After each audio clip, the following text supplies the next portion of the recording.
comenzar esta tarde dándoles la más cordial bienvenida. Vamos a pasar al tema de hoy, que es el de los desafíos que tenemos, que enfrentamos como bolivianos y como país, como individuos y como país en este 2022, ¿no?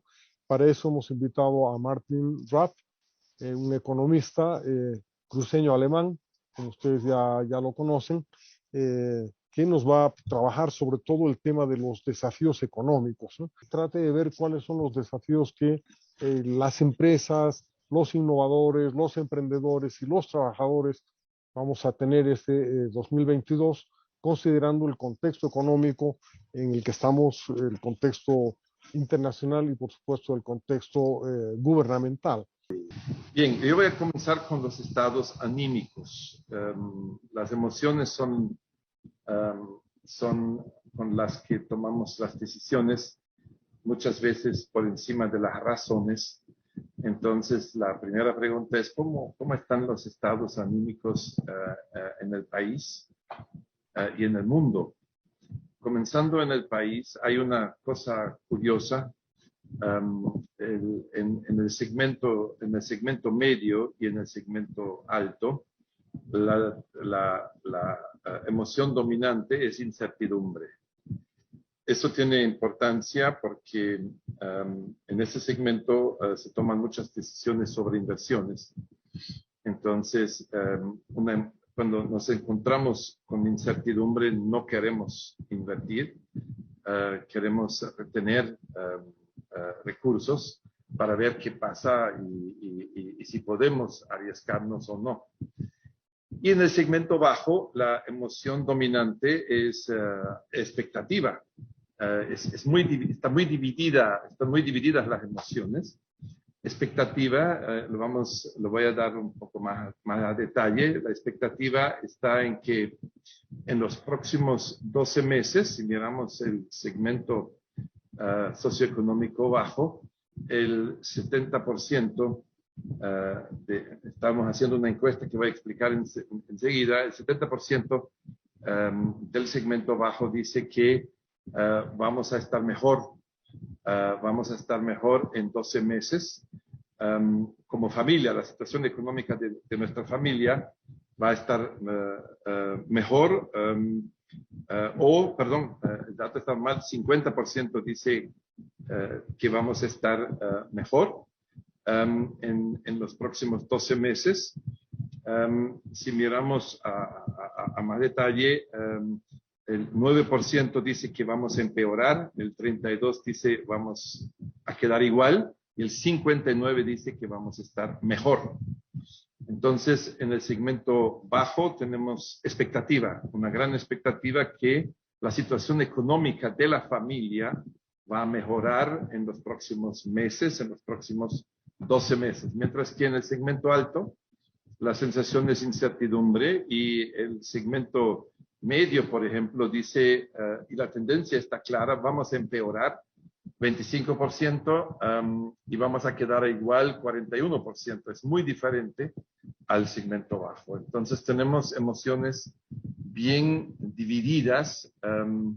Quizá las emociones de expectativa también son alimentadas por el gobierno, por la comunicación estratégica del gobierno, de que todo está mejorando y que todo va a estar bien. En cambio, en el segmento medio y en el segmento alto, la cosa es muy diferente. La mayor preocupación que tiene la población, y nuevamente ahí también es un poco distinto entre los diferentes segmentos, pero en lo que coinciden todos es el tema trabajo, el tema empleo.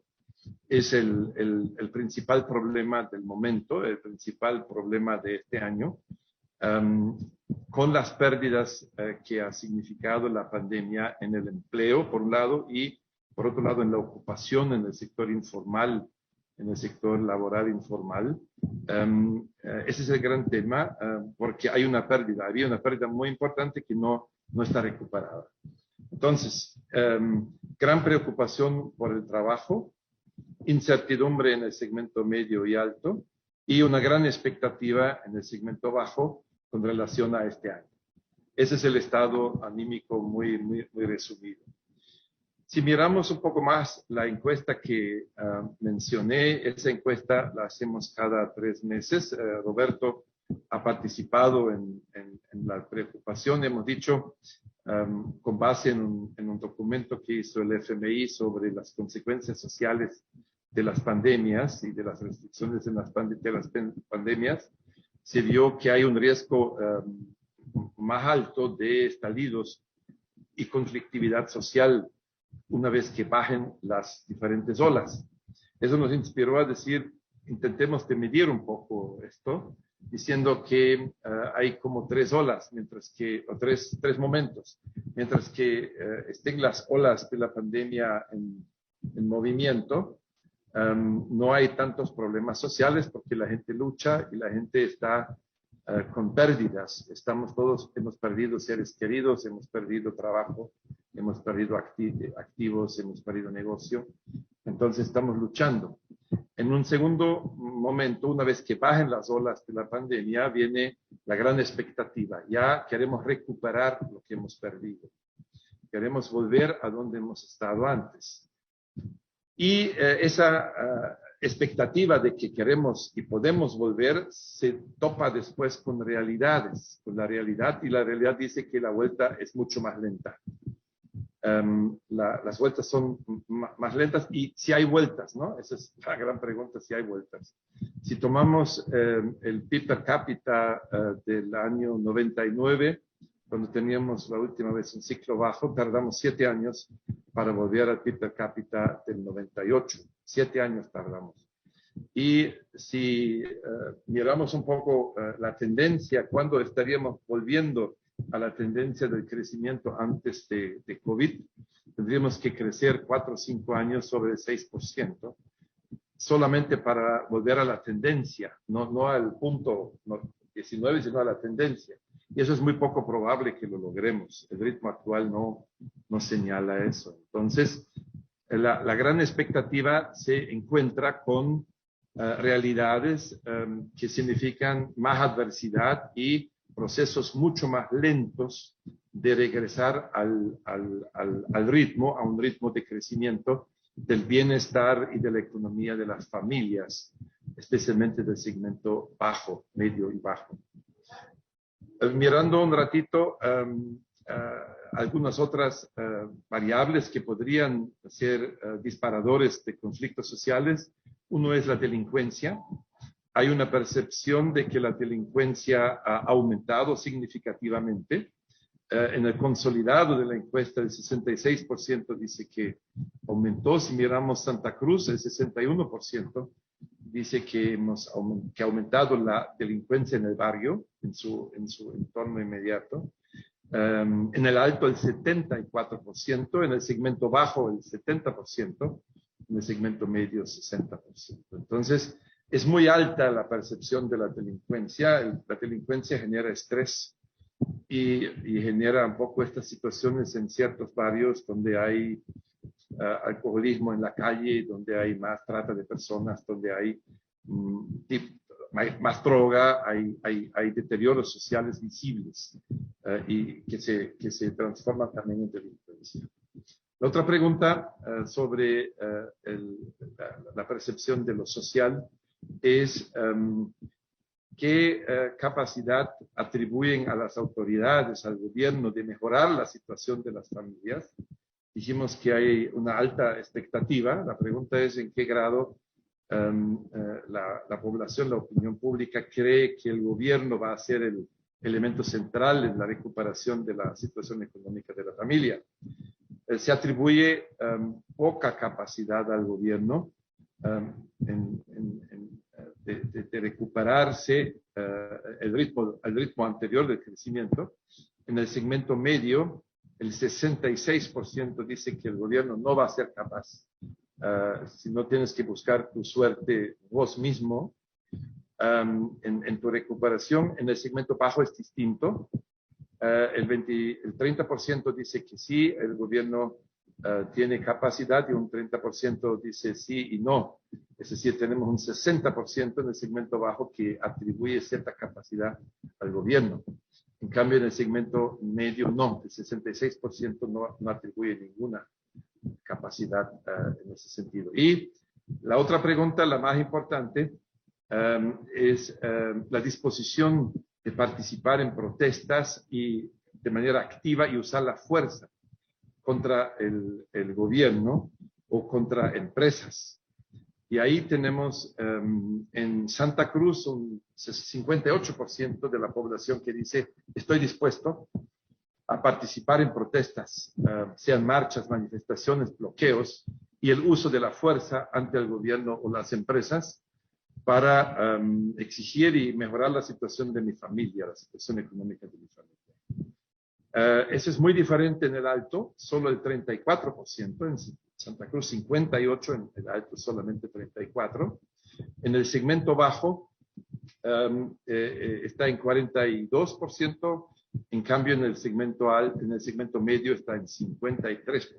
Es decir, hay más disposición de irse a la calle y protestar y usar la fuerza en el segmento medio que en el bajo. Entonces, si lo miramos en resumen, el que está con más humor negativo es el segmento medio y el segmento alto. En lo que es los grupos etarios, el grupo de mayor disposición de irse a la calle es el de 30 a 44 años y la región de mayor disposición es Santa Cruz. Muy lejos del otro polo importante que es el Alto.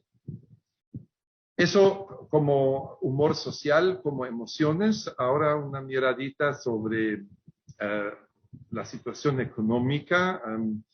No voy a hablar de la macro. Hemos visto de que había muchos temas macro el año pasado. Voy a hablar un poco más de la micro, especialmente de los hogares y de las empresas. La economía como tal no existe, solo existen actores económicos. En la macro simplemente se suma lo que en la micro se genera. Entonces comenzamos un ratito, que es macro-micro, los hogares. Hay un tema que a mi gusto no es muy visible, no está muy en la agenda pública, que es el endeudamiento de los hogares. Es decir, ¿qué ha pasado con las deudas de los hogares? En la pandemia y las restricciones de la pandemia, hemos tenido caídas muy fuertes en los ingresos de las familias. Solamente a noviembre, una medición que he visto, a noviembre del año pasado, el 20%, y en el segmento más bajo, el 30% ha caído el ingreso. Y eso que han hecho los hogares, han intentado de ajustar, pero lo que más han hecho es endeudarse. También medimos cada 2 meses la percepción de los préstamos y hacemos la pregunta: ¿usted, su hogar, ha tomado nuevos préstamos en estos meses, en estos últimos 2 meses, en lo que va el año? Y no diferenciando si es banco o si es empresa comercial o si es mamá o si es prestamista. Eso es una segunda mirada. Y en eso, en octubre, el 41% ha dicho que ha tomado una nueva deuda en los últimos 2 meses, o sea, entre agosto y octubre, 41%. Y esto fue mucho más bajo antes de la pandemia. Ahí estábamos en 26%, 25%. Ahora el nuevo nivel es 40%, hemos llegado a 45% en junio, 41% en octubre, quiere decir mucho mayor proporción de los hogares indica que tuvo que tomar nuevos préstamos y endeudarse. Y lo que más preocupa es la siguiente pregunta: ¿para qué te prestaste el dinero? ¿Para qué el hogar necesitaba prestarse? Y ahí la primera respuesta, la primera categoría con 25% dice: yo necesitaba prestarme dinero para pagar deudas que ya tenía vencidas. Es decir, para bicicletear. Quiere decir que esos son hogares en situación de insolvencia. Quiere decir que no pueden cubrir sus gastos habituales, corrientes del mes, con el ingreso habitual. Si necesitan prestarse para mantener el gasto, lo que son 4 categorías, que es alimentos y cuidado del hogar, que es colegio, que son los servicios públicos y son gastos de salud, gastos urgentes de salud. Entonces, gran parte de estos, otro 25%, necesita prestarse para los gastos corrientes y otro 25% necesita prestarse dinero para bicicletear. Entonces, eso significa que tenemos una situación de un creciente endeudamiento de los hogares. El nivel de consumo que tienen los hogares no fue ajustado después del ciclo alto que hemos tenido de manera sistemática, sino siempre de acuerdo a lo que se pudo, lo que vino. Pero la caída de los ingresos no fueron acompañados por un nuevo dimensionamiento de los gastos. Eso va a ser un tema para la banca el próximo año, porque con los diferimientos y los diferentes regímenes de diferimiento, muchos hogares no tenían que pagar, no tenían que atender su servicio de deuda si no lo podían reprogramar. Si yo entré en problemas como hogar con mi crédito de consumo a finales del 19, entrando al 20, con los regímenes de diferimiento a partir de marzo del 20, hasta el último diferimiento, junio de este año, pero la banca les ha tomado tiempo hasta octubre de terminar de hacer firmar sus adendas de reprogramación, lo que significa que tienen otros 6 meses de gracia, de modo que recién en marzo del próximo año, toca pagar de vuelta, después de 2 años, toca pagar de vuelta el servicio de la deuda de la banca. Entonces, esos diferentes regímenes de diferimiento han generado la posibilidad a los hogares de agarrar la plata que antes tenían que destinar al banco y a destinarlo al consumo. Y sospecho que había y hay todavía ahora ya no tanto, una ilusión monetaria. Quiere decir que el dinero que tenía que haberse ido al servicio de la deuda no se ha ido al servicio de la deuda, sino se ha ido al consumo. Y eso va a terminar cuando el régimen de reprogramación termina, y eso va a ser febrero, marzo, abril del próximo año. Mientras tanto, también en la banca nadie sabe cuál es la mora. Lo mismo aplica para las empresas, es decir, tenemos empresas zombie, quiere decir, están muertos porque solo viven de flujo y solo han vivido porque no tienen que pagar el banco. Y si uno mira su estado de resultado, no son viables, pero sí viven porque todavía defienden su flujo y ese lo defienden porque no tenían que pagar el banco. Todo eso se va a tener que regularizar a partir del primer trimestre del próximo año y eso va a significar alguna turbulencia, la vamos a sentir, lo va a sentir la banca, pero también la va a sentir el consumo, porque ahí se acaba ¿cómo se llama? La ilusión monetaria de la que estamos hablando. Es una pregunta. Cuando tú dices en el primer trimestre del próximo año, ¿te refieres a este 2022? Perdón. Sí, perdón. Estaba todavía en programa. 22. Ok. Este primer. Gracias, Roberto, por ser atento. Muy bien, entonces un gran tema es la deuda. Es la deuda de los hogares, es la deuda de las empresas. Y el mindset, llamémoslo así, de que venimos todavía de un pensamiento, de una mentalidad de vacas gordas y el pensamiento de que vamos a volver rápido a las vacas gordas, que esto fue un bache y en un tiempo relativamente corto vamos a volver a donde hemos estado y eso es una ilusión. Esto no va a ocurrir. Entonces va a haber un shock con la realidad y ese shock va a estar condicionado también por una situación de deuda, no solamente de los hogares, sino también de las empresas, que recién lo vamos a ver en su magnitud real entre febrero, marzo, abril de este año. No es muy visible hasta ahora. Por otro lado, volviendo al mindset, a la forma de pensar, yo creo que utilizamos un símil en que decíamos en los anteriores años, en los años del boom, nos hemos acostumbrado a viajar como en una carretera. En una carretera la ruta está delimitada, el tráfico está regulado, se tiene una idea clara de la velocidad, los riesgos son conocidos. Ahora hemos entrado a un entorno de alta incertidumbre, tanto por la economía y lo que estamos hablando de ese gap entre expectativa y la realidad que nos espera, pero también por las políticas del gobierno, ¿no? Es decir, la política fiscal no es sostenible, la monetaria tampoco, no se ha ajustado la macro, pero tampoco no se ha ajustado la micro.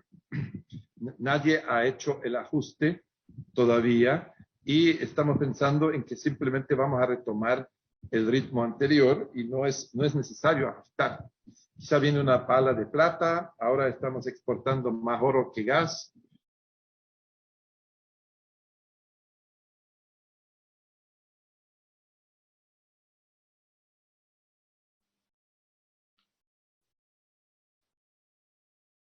Y quizá el litio, y no sé, la economía fiscal, la economía empresarial y la economía de los hogares va a requerir un ajuste.